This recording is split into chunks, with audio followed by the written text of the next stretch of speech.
Hello everybody and welcome to Facebook Friday. My name is Kate Wakelin and I'm with NeuroEndocrine Cancer Australia. It is lovely to be back with you today on Friday the 14th of August, and the time and the weeks just keep flipping past incredibly fast. So I am the Net Patient Support Nurse from NeuroEndocrine Cancer Australia, and I am beaming to you from Melbourne today, and that's the land of the Wurundjeri people. And so I'd just like to acknowledge that they're the people of the Kulin Nation, and just take this opportunity to pay respects to elders past, present and emerging. One of the things I love about where I live on this land is running by the Yarra River, and that's known as the Burrarung in the local language. So deeply grateful for that. And you will see that there's somebody else on my screen, and this is Simone Leyden, who is the CEO of NeuroEndocrine Cancer Australia. So welcome, Simone, and I'm going to come to you in just a moment, but I've got a little bit of housekeeping to cover off before we hear from Simone. So Simone's just going to sit tight there, and I'm really looking forward to grilling her. It's not very often that you get the chance to grill your boss. So I'm looking forward to putting her on the spot with some key questions that we've thought up. So just before we do though, just a couple of things. The first thing is just to say my usual update about coronavirus. So Victoria seems to be plateauing off a little bit with the alarming numbers, which is a big relief to anyone who is locked down in Melbourne, but regional Victoria is starting to play more of an active role, and so there's some concerns there. And so I just wanted to give a shout out to everybody else who is in Victoria, and particularly in Melbourne, knowing that we can only leave the house for short periods of time and for specific reasons, and we have to wear masks. And I know that that's really challenging when you're also juggling a chronic illness. We're looking at particularly areas where people might be having difficulty accessing their treatment, or if people are having delays in treatment or interruptions in treatment, please do reach out and let us know. We may well be able to help you with that. We're doing some advocacy for people where there's been increased costs as a result of not being able to come to Melbourne. So we're working really actively in that space too. So please don't hesitate to get in touch with those challenges. But also just to say to everybody, you know, like, great job, you're all supporting each other so beautifully. We know it's really tough. It's tough for Simone and myself, and we're not living with an illness like this. So, you know, just shout out to everybody who's doing it tough at the moment. A couple of quick things that I wanted to address that have come up in the Facebook private discussion group that not everybody might have had a chance to look at, or there's a couple of things that I haven't had a chance to put answers in. So this is my chance to provide a couple of answers. The first thing was around, someone posted during the week around having a little black sort of stripy mark on their fingernail. And the doctor had said to them that, well, don't worry, it'll probably grow out, but if it doesn't, we need to do further investigations, and they were worried about that. So a little bit of homework for me, because I didn't know the answer off the top of my head. So these are known as splinter hemorrhages, and usually they are a bit like a bruise. So they're a tiny capillary in your nail bed that's actually popped a little vessel, and it's like a tiny bruise in the nail bed. Now, they can be caused by a number of reasons. Most often it's because you've banged your finger, and you might not have even remembered that you banged your finger, or that you've squashed your finger somewhere, and it's it's from some tissue damage. That should grow. It will either disappear, so be resorbed like a bruise might be, or if there's a little bit of kind of old blood there as a bruise, that might grow out with your fingernail. There are some other things that those splinter hemorrhages can indicate. And so this is where the doctor has said, look, if this doesn't resolve, we need to investigate further. So actually you can get melanomas, so skin cancer growing in your nail bed. So they can look a bit like a splinter hemorrhage and sometimes we worry that people might be ignoring a spot on their nail bed when actually they've got a very serious cancer growing there. So always check them with your doctor. They can also indicate clotting issues. So you might, you know, if you've had any issues with your platelet count in your blood. You might have, or you might have experienced, more easily bruising. So it's a bit like that too. So sometimes when people are getting splinter hemorrhages and getting lots of them, we want to make sure that their bone marrow is working well enough, and particularly when we're doing things like chemotherapy or PRRT or even radiotherapy that might affect bone marrow function. The other thing that it can indicate is some issues around the blood vessel strength, which can occur with diabetes. So there's some other chronic illnesses that can kind of present as splinter hemorrhages. So we don't want to just ignore them. We want to check them with the doctor. Vast majority are completely fine, and they just mean that you've whacked your thumb on something, but we just want to make sure that that's actually the case, because as I said, sometimes they can indicate something more serious. So that's enough about splinter hemorrhages. The other thing was just around there was a conversation about someone who had had a sandostatin injection and had a really nasty reaction where they'd been unwell and admitted to hospital. And I just wanted to not go over this in great detail today, because that's not the focus of today, but to just point out that there is a really clear difference between an allergic reaction or an anaphylactic reaction and a side effect. So you'll know that by, when you look at the leaflets that come with these injections, whether it's sandostatin or lanreotide, there's a list as long as your arm about the various side effects that can happen with these drugs. And some of them side effects are actually very serious, and you do need to talk with your doctor about it. But that is really different to an allergic reaction, which is things like it might be swelling of your throat, it might be hives, it might be difficulty breathing, it might be, just your classic allergic type reaction. Sometimes it's vomiting. So they're very serious reactions. They're very, very rare to have allergies to these drugs, but I have spoken to a handful of people over the last 5 years who have experienced those.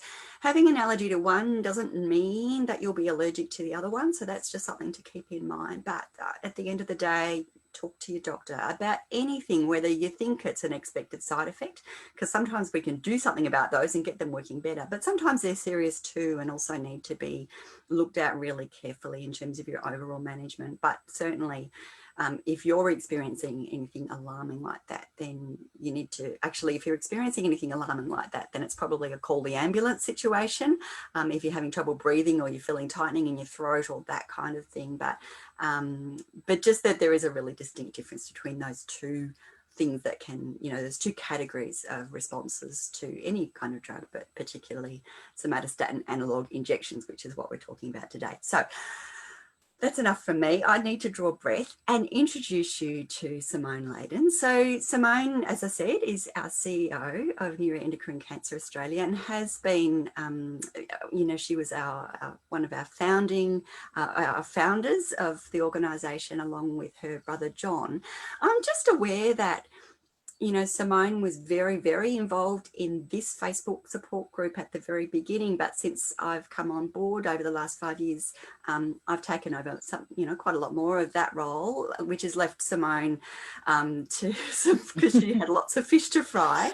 But that means that not all of you may know Simone. I know she's spoken at a lot of our patient forums, but I was wondering, Simone, if I could just ask you, and I know you get asked to tell this story not uncommonly, but I think it's really important for our patient community to hear how it is that you came to be, heading up an organisation with a focus on neuroendocrine tumours. Like it's not your classic, when I grow up, I want to be heading a charity for an uncommon cancer. It's not something that you would normally put on your careers guidance form. So how is it that you've ended up here? Can you tell us a bit about your story?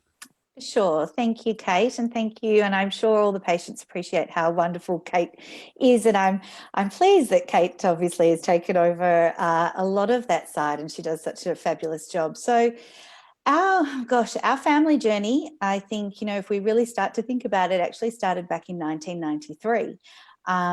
My youngest brother, as he was battling year 12, actually went in for an arthroscope on his knee. And after nearly losing him during his operation, after further investigation, we were told that he had von Hippel-Lindau. And as many of you would know, that's one of the genomic or the genetic syndromes associated under this neuroendocrine tumour banner. And obviously we were really shocked about this and told that, you know, this was 1 in a million, and it was very, very, very rare. And, you know, and we understand that that is still reasonably the case. So at that time, still started university, went over and, you know, got into marketing and advertising, and enjoyed my time as in magazines, looking after Australian Women's Weekly and all, and Donna Hay magazine and all of those. And then in 2000, my little brother obviously was then, you know, under very many treatments and had his adrenals removed and all sorts of operations. And he's an absolute superstar trooper and still is going down that journey, as you can all imagine. In 2005, we were then sort of hit for six again when my older sister was diagnosed after not very many symptoms. If we look back, you know, there was a bit of pain here and a bit of diarrhea there, but all in all, not too many, I think, really over the top symptoms. But again, Kate wasn't one to really complain about anything. And due to actually quite a conscientious GP who sent her off for an ultrasound, we discovered some masses on her liver. And then again, through further investigation, she was diagnosed with pancreatic neuroendocrine cancer with liver metastases at the ripe old age of 29. So that, I guess, really catapulted our family into sort of being passive in the background with my little bro, to really getting actively understanding what to do, and having a doctor in the family, being my eldest brother, John. I'm one of 5 children. There are a few of us. He really set about, you know, trying to advocate for my sister, and brought the family along in trying to really find out more about the disease, but also looking at really the discrepancy in the actual available resources and services for her as well. So that was over 5 years until her untimely death in 2010. And in 2009, we launched what was the Unicorn Foundation, due to really wanting to try and initially bring all of you together, bring all of the patients together and let them know that they weren't alone, and that we knew that if we were going through this, surely there were many more people out there going through this as well. So that was the legacy, if you like, for the formation of the Unicorn Foundation. And it's spiraled from there, and I wouldn't, aside from having my beautiful sister back with us, I wouldn't have it any other way. It's been a definite labour of love, that's for sure. Thank you, Simone. And I remember meeting you actually not that long after Kate died, and was just really, I hope it's okay for me to provide my reflection on this, but it just really struck me at the time. And I remember talking with my colleagues. I was at the Cancer Council at the time, and we were all talking about you, Simone, and just saying how amazing is this family, where instead of kind of imploding into your own grief over a sister at a very young age dying of neuroendocrine cancer, instead of really collapsing into your own grief, you use it as a spur to empower not only yourselves, but you look at a massive community now, and the way that you turned that grief into such a positive outcome for so many people, and the huge impact for that. And so, I was privileged to meet you in 2012 when we ran the first webinar, certainly for both of us. And since that time, I've just been, I continue to be inspired and invigorated by that approach. So yeah, Thank you. I'm a fan, and I'm so pleased that I get to get you to tell that story, because I think it's an important story to tell. That you've had your own, and your family continue to have continues your own to. I know, yeah. And I guess, just on that, even just recently, and I have a permission from my littlest loved one to talk about it, but he has gone on with his life as best as he can, living with hemangioblastomas, he's had adrenals removed, there's PNETs, and more recently the renal cell carcinomas of the kidney cancer. So the poor little guy literally gets absolutely everything thrown at him, and he's living in Singapore with his beautiful wife and 2 children. But you know, his best care that we have got is his team is here at Peter Mac, and you know, COVID has affected all of us so different, you know, in so many ways.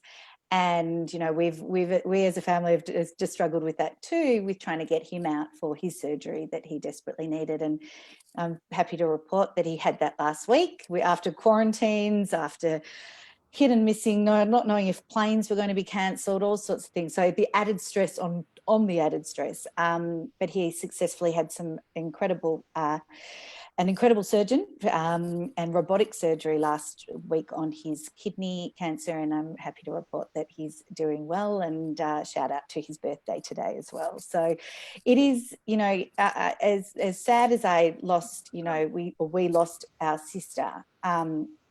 I get, you know, we were always going to be still actively engaged, because not only of Mike, but I think it's just the legacy that we have as well.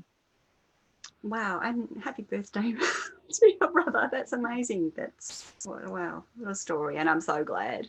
We all are so glad that he's come out of that surgery well. So, yeah, you know, I know that that was quite an operation to get even our COVID operation. COVID operation. So, yeah. Look, the community sent in quite a lot of questions for you, Simone, when I said that you were coming along to Facebook Friday. And the wonderful thing is that, well, trickily, we don't really have enough time to address all of those questions. But the great news is that you're going to be taking over the reins of Facebook Friday, starting the week after next, because I'm going on holidays, the audacity. And so Simone is going to be hopping in for those 3 weeks and doing Facebook Friday. So what you have done is given her a really great indication of what you're interested in her talking about, and she'll be updating on quite a lot of those subjects over the coming weeks. But you've got to be really gentle with her. Oh, please be kind.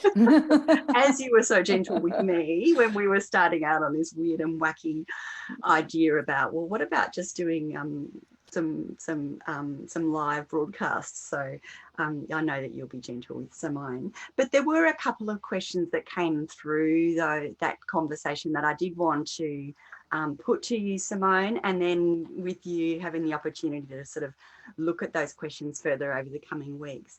The first thing was just the latest advancements in research and treatments overseas and in Australia, and knowing that you were also very heavily involved in INCA. Maybe you could weave in what INCA is about and maybe how that kind of plays in as well. So interestingly, I did a presentation this morning also about our placement in the world here in Australia, and we really are very proud of what is now called the International NeuroEndocrine Cancer Alliance. We're one of the founding patient organisations, and that was now 10 years ago as well. And you know, that now has 26 patient organisations from around the globe, from all different backgrounds. And one of my roles now, I'm the immediate past president, so that was a very big presidency task for 2 years. But now I've really my biggest I guess bugbear, but also you know, interest is research into NETs. And so I've taken on the role of research chair, and one of the projects we've just done, and we actually have 2 consumer advisory groups from NeuroEndocrine Cancer Australia participating, is what we're calling our research advocate bootcamp. And that's over 6 months, and I think they get a little certificate out of that, but that's been a really great program where we're trying, and we have 20 patient advocates from around the world doing that, really trying to just upskill the knowledge of what it means for patients to get involved in research, because I'm really passionate about how we should be really driving the research agenda. So I guess this is born out of my frustrations with what I see, not too many advancements. You know, we want that, you know, big cure. We want that big game changer. And despite having, you know, we have had really great things over the time, we need to really be pushing and making sure NETs is top of mind, with not only grant makers like the NHMRC, but, you know, across the globe. So with regards to, you know, I always like to let our Australian patients know that, you know, there's nothing going on really overseas that we don't have. Definitely our access to treatments and to specialists is world class. And we're so incredibly proud of that. And we, you know, we have centres of excellence here in Australia, and we really are very, very proud of that. In relation to research, the clinical trials, we want more. I want more and more and more. I think, as you know, you may have all watched Tim Price and Lorraine Chantrell, and we're thankful for them to come on, and we'll continue to get some other experts in. But it's really looking at these combination therapies. We want more trials into what is working, like peptide receptor radionuclide therapy, and what it can work with to try and, you know, improve patients. I guess the problem is, and I know that Tim Price touched on it, is our tumours don't have very many gene types and molecular breakdowns. So there's not a lot of targeted drugs that can come in there. So what can we do to try and change the way the tumours act? So can we throw chemotherapy at them first and try and change the way they then react to an immunotherapy?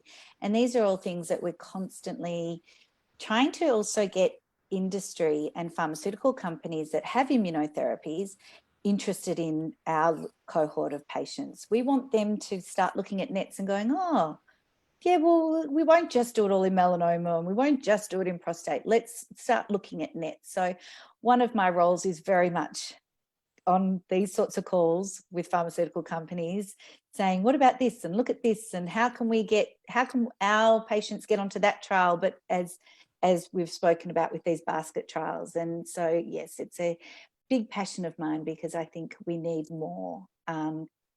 There is a couple of open trials at the moment. There's the COMPETE trial with the PRRT comparing everolimus, but I think what we're going to see is more trials with PRRT and things such as immunotherapy, and hopefully the rose bengal that Tim Price mentioned as well, and with combination with immunotherapy as well. Well, that's so fascinating, Simone, and I'm sure everyone's looking forward to you maybe answering more questions about those sorts of things over the coming weeks, knowing that you're not quite a qualified health professional, although you might as well be, because you've been working so closely in this area for such a long time. Along with that, I wondered if you would be able to tell us, one of the other questions was around genetics and NETs. You know, so a lot of people ask me these questions. They worry about their children and their chances of inheriting the illness. And that might be something that's a focus for Facebook Friday, you know, sometime in the future as well. But I know that because you've had a particular personal experience with familial syndromes and an interest in this area, can you just give a comment about that, perhaps? Absolutely. And look, that's one of the actual exciting things, and I will post a little diagram that I've recently found, is although we haven't seen a huge increase in treatments, what is going on behind the scenes is this genomic mapping, which we are excited about. So recently there was the Australian Pancreatic Cancer Genome Initiative, and I think the results of that were actually published in Nature magazine, and that was also run here out of a collaborative global approach, but also through Sean Grimmond at Peter Mac and Melbourne University. And actually, I just read recently that one of his things he wrote here was 1 in 5 patients with pancreatic NET had a clear genetic disposition for their cancers, even though they had no family history of the disease. So there is a lot of work going on within that group. And what we'll actually start seeing out of that is that being translated into clinical trials and what treatments can be effective here but I'm really heartened to know that that's going on. Last year, the Nobel laureate for science was actually given to two professors looking into von Hippel-Lindau and Theo and Paris, which is, you know, I'm an excited nerd. I thought that was fantastic because, again, it just shows that the NETs are actually, neuroendocrine tumours are at least getting up there and being recognised. And so from that research, I know that we have been, we go on to, as consumer investigators on most of any of the Australian research that's going on. And there's some really great studies that are hoping to get grant funding around treatment, translating that information again into treatments. And the other one is the Rare Disease Oncogenomics Laboratory, again, here out of Peter Mac and Melbourne Uni, with Richard Tottle. And he's been doing, and one of the focuses there is neuroendocrine tumours and Paras, and also cancer of the unknown primary. And he'll have a publication coming out very soon too, which they've actually been able to find the gene types and different new gene types within, I think, the FEOs. So I can absolutely understand the concern of people. You know, when we were all genetically tested for von Hippel-Lindau, and even my sister actually didn't, she came back as negative, which I think now we query because it seems too coincidental. But I can, you know, from a personal perspective, absolutely understand, you know, concerns around that. But I am heartened to see that there is quite a lot of work going on there. And as Kate mentioned, you know, we'll try and get those researchers on to talk more about that, which would be great. Thank you, Simone. One question that has just come through on the feed, which I'm not sure, because I'm going to be putting you on the spot with it, but interesting that it was raised. And it was around Cartier Therapy. So I know that there was a bit of about that a little while back, that was a big research project that was starting up.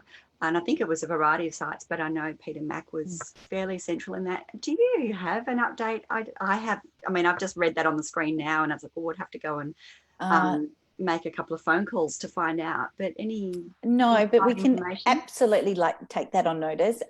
We do know, I had read something only recently that it was starting to get up and running. Unfortunately, again, COVID has sort of just stopped us in our tracks a little bit, and obviously we're very much, you know, fighting against that, especially with any new people getting onto clinical trials, and obviously trying to ensure that recruitment still happens on clinical trials. But I will talk more to our friends at Peter Mac about that, because from my understanding, I wasn't sure how the NETs actually fell in there, because it will affect different variety. I mean, obviously, you all know that there's so many different types of NETs. But I'll take that and find out a bit more. Thank you. Well, you can take that on notice, and maybe we can look forward to seeing that as a Facebook Friday in the coming, or if that doesn't happen, then perhaps we can have an expert on after I get back from my holidays. But there was one more question that when we were talking about this, we thought we'd touch on, and then I have some questions for you that I want to drill down a little bit and put you on the spot. But it was around costs, and the person who wrote the question wrote, why doesn't Medicare cover MRIs yet?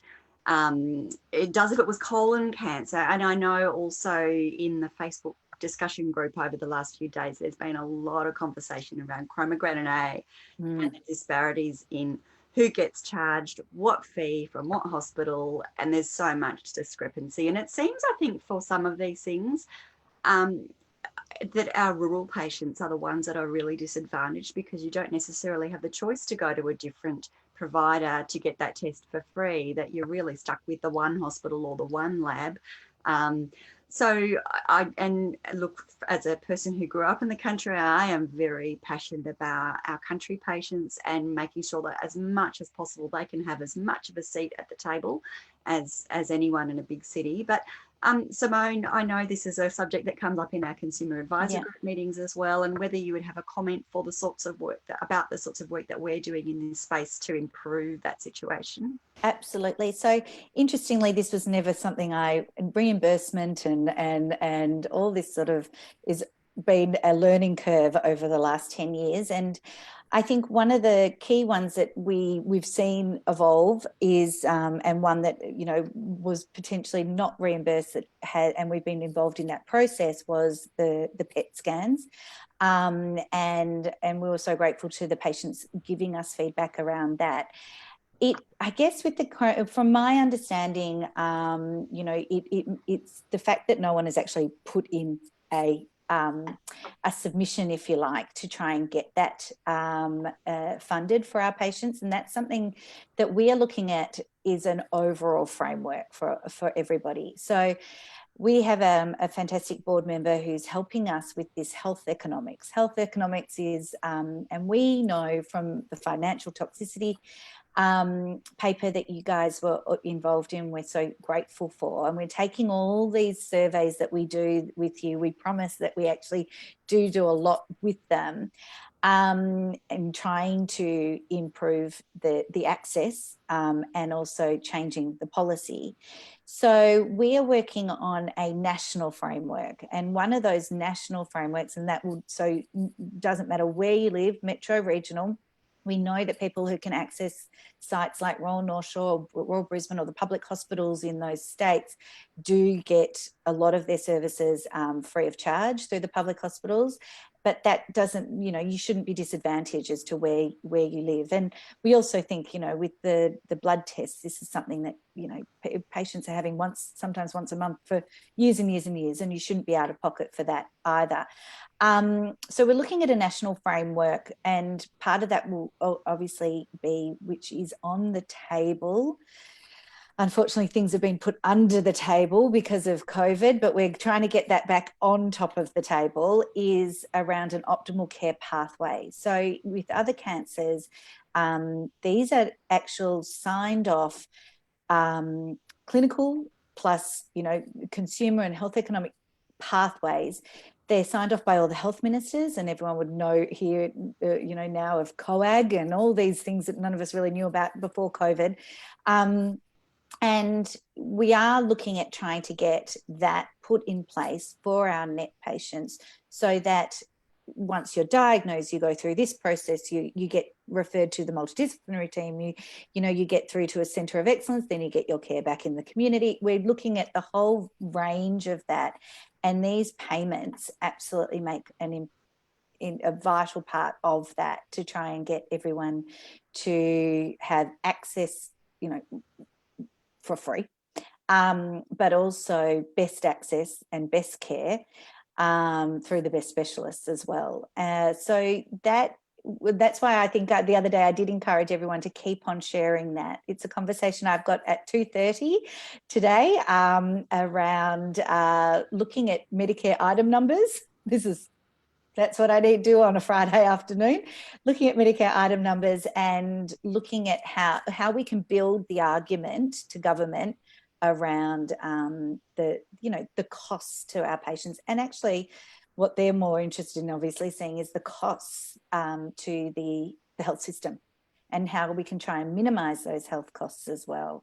So please do keep sharing, and I think we'll come back with a bit more of a strategic approach on trying to fill those gaps so that we can put that framework forward. So I think if I'm hearing you correctly, Simone, the first step is, you know, achieving consensus with the experts to say, if you have a neuroendocrine tumor in this place, this type of tumor, then these are the scans that are recommended, you know, they're evidence-based. And once we've got that agreement in place, then we have the leverage to be able to say to the government, well, that's best practice, why aren't you paying for it? Is that absolutely? And I think, you know, Kate is also working on the clinical guidelines and the through the Clinical Oncology Society of Australia. We had our guidelines for neuroendocrine tumours, which were done back in 2010. So we're very, very pleased that these are being revised.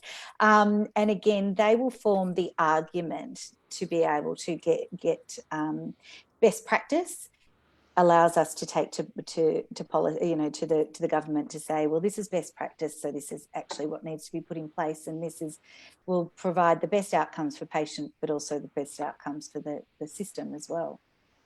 Yeah, fantastic. And that's actually a project I haven't talked about in a Facebook Friday, but I'm hoping to be. Yeah, well, actually, you must read my mind, because I'd actually planned to talk about that next week. So that's actually perfect segue for people to tune in next week to I'll be able to give a little bit of an update about what that group is about and what we're doing, and hopefully some of the broader impacts that work will have. So, but I don't want to talk about me and the work that I'm doing. Actually, I've got some quick grill questions for you, if you've still got time, Simone. Sure. The clock's ticking and everyone's being really patient and hanging in there with us, but such an opportunity to have you in the same room as us all. So the questions I've got 4 questions. The first one is, what keeps you up at night? You've been doing this a while now. You've been living with NETs in your life for a really long time. What keeps you up at night? I think just the frustrations of what we do sometimes. I think they absolutely, I know that you and Meredith and everyone else has to put up with me saying, oh, I woke up at 3:30 with this idea. I need this, we need to do this. And there's a reason I asked the question. Because I morning and there's an email from...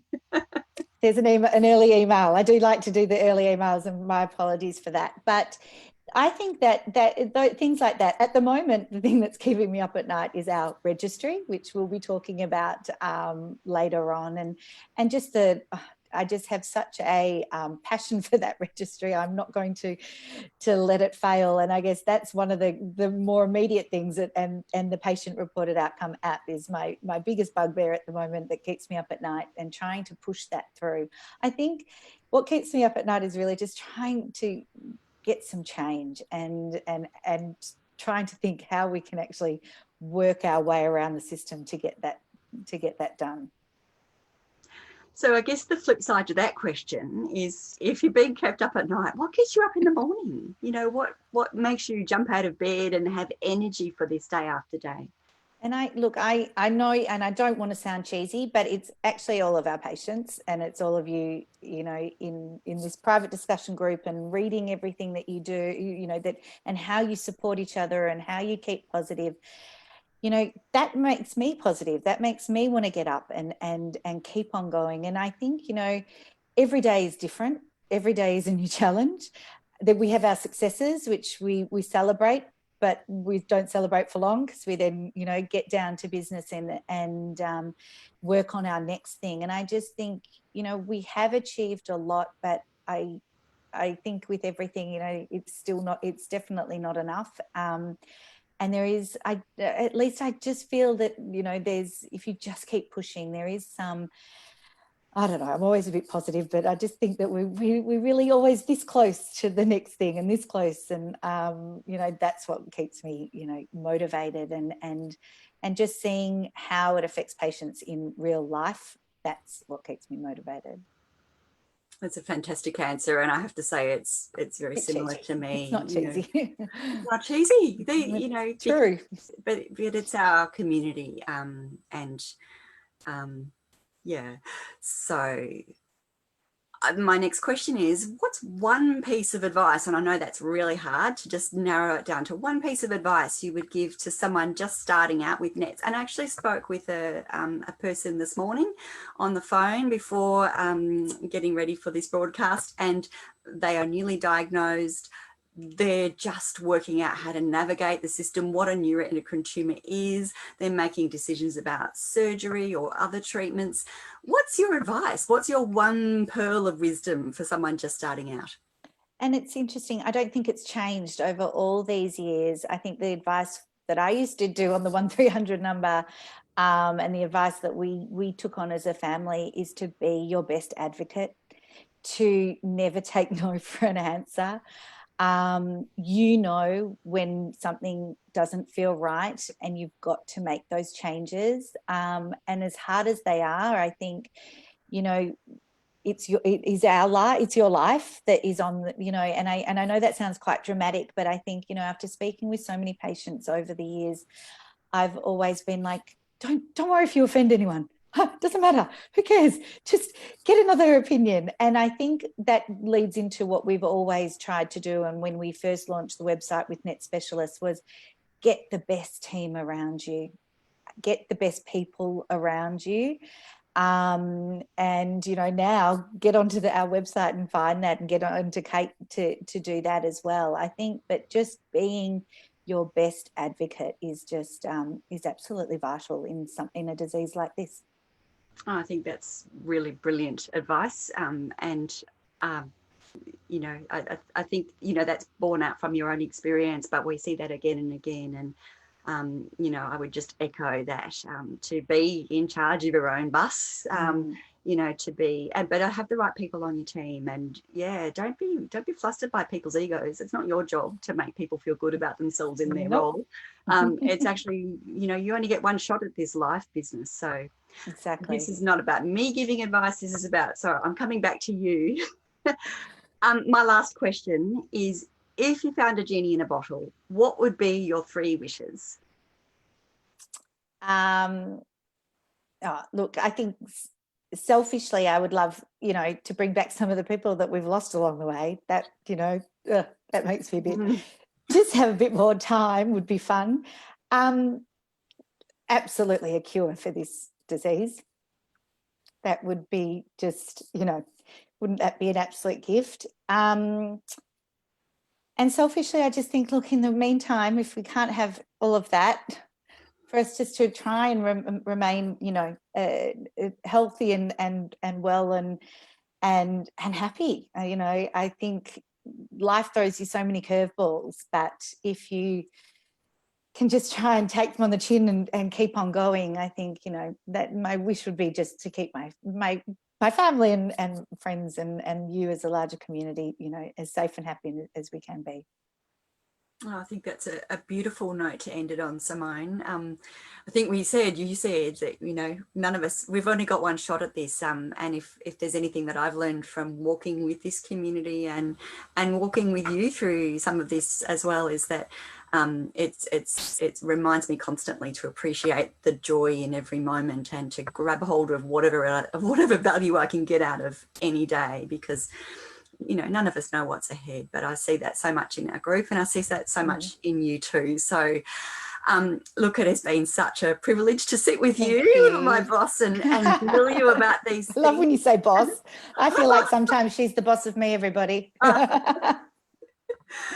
Oh dear. And look, I just think we're really lucky to have someone with such passion after such a long time, to still have such passion and drive and imagination and creativity and humour about this whole situation. And I couldn't think of anyone I would prefer to have leading this particular bus that we're all in. So thank you. Thank you. You're making me very embarrassed. Oh, I think we're all I'm certainly emotional about that as well.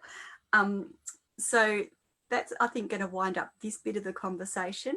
I did have a little bit of housekeeping to do, Simone. You're really welcome to stick around for that bit, or if you want to gracefully depart at this moment, that is absolutely fine too. Just a couple of things.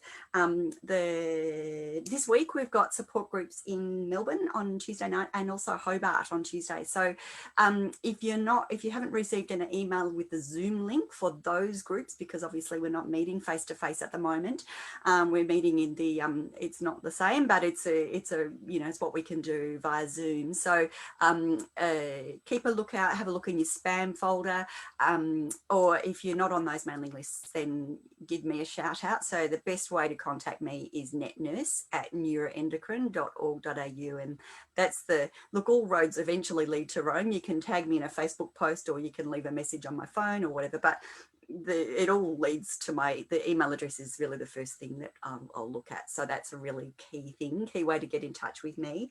The other thing is that I did allude to this a little bit earlier in the conversation, that I am taking a bit of a holiday. I'm here next week, and it's going to be a busy week catching up with lots of people who I want to make sure we touch base with before I go away. But if you think you're one of those people and I haven't made a time to talk with you, then please let me know. I'm very keen to talk with as many people as need to be chatted with before I head off. And we're busy making plans for covering the line and the email service while I'm away. Now, some of it's going to be, can you sit tight on your questions and wait till Kate gets back? I won't lie. But next week on Friday, on Facebook Friday, I'll actually talk a bit more, in a bit more detail about what we're doing to look after you all during that 3-week period. So I'm back in the office on the 16th, Wednesday, the 16th of September, which when I booked that leave, it felt like that would be after Melbourne lockdown, and that maybe I might get out into the countryside, but it's going to be a staycation, and my poor neglected garden is going to be very thankful, because there's a lot of very cheerful looking weeds outside my window. So maybe I'll send you some progress shots along the way. But thank you everybody for joining us, and a special thank you to Simone for being such a good sport about my grilling questions. Thank you. And we are looking forward to we're looking forward to seeing much more of your face over the coming weeks. So yes, yeah, great. I think there might be some teething problems, but anyway, we'll be fine. I know that everybody's going to be gentle with you, so I'm sure. Shout out if you need to talk with me, and I hope you all have a great week, a great weekend, and yeah, we'll look forward to talking with you next week. Bye bye everybody. Take care.